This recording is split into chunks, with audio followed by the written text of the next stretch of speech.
Greetings, friends. It's Denise again with Denise's Dancing Paintbrush, and I am doing part 2 of my friend's little granddaughters on the beach. I just love these beach scenes. It makes me feel so cool in the summer when it is so hot here in the valley. And so I always love to do little girls anyway. Reminds me of my 2 little girls, and I guess I miss it when they were small. So these 2, I've just finished working on the beach itself, the sand that they're digging in. And once I finish all of the sand, the shadows underneath them, on all the background, then I can start working on the main subject. Now, I always love to put a little red in my pieces, and luckily the little girl on the left was wearing red capri pants, and I thought it just stood out really well against the background. But her shirt is black and white striped. I don't think I'm going to try and do black and white stripes. I may do a flat color, I may try and do a pattern, but I haven't decided which, because the tan of the background is sort of a medium tone. It's got to have something very dark to contrast, or something very light, like pure white. The little girl on the right is wearing, in the photograph, is wearing pink, a very light pink. And I'm afraid the pink is just going to be too close to the same value as the tan of the sand. So I'm going to have to make it either white or something very dark. In the meantime, I actually started putting a little tone into the skin, in the arms and the legs that are showing, and a little on one of the girls' faces, plus the hair. This part takes a while just to find all of the right colors and tones that I'm looking for, because yeah, it doesn't always work the way you think it would. You look at a piece of paper that you've torn out of a magazine or a old wall calendar, and it looks very light, but when you put it up against the picture, against the background, it looks too dark. Or vice versa.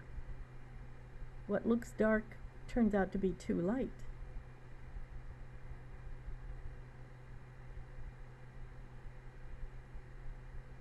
And that's where I have to keep looking and sometimes gluing pieces over pieces just to make it work.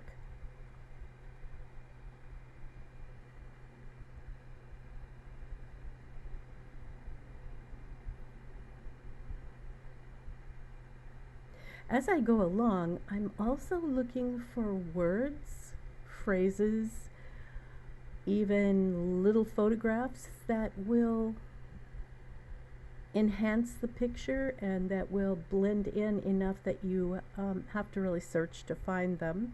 I found a coyote, a bighorn sheep,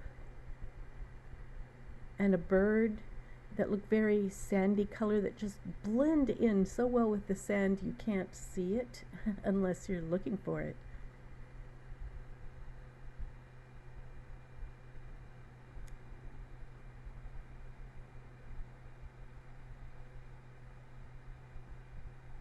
That part makes me very happy. I like to do that part, hiding pictures within my picture. It adds an extra element that isn't in a regular painting.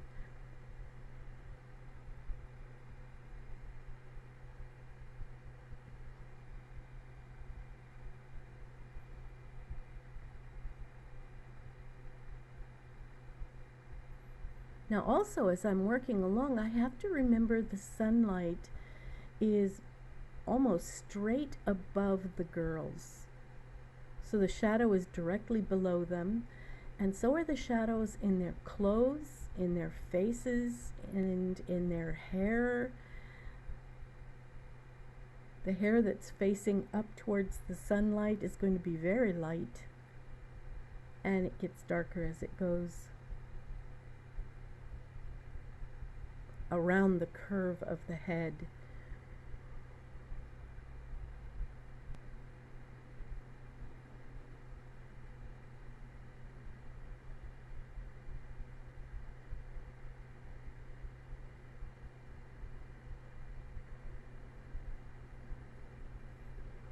Now, as I am working on this project, I'm also boxing everything in my house up and getting ready to move. We still don't have a place to move to, but we know we have to be out of here in another 30 days or so, and so we're packing and waiting for God to supply our needs, which I believe He will.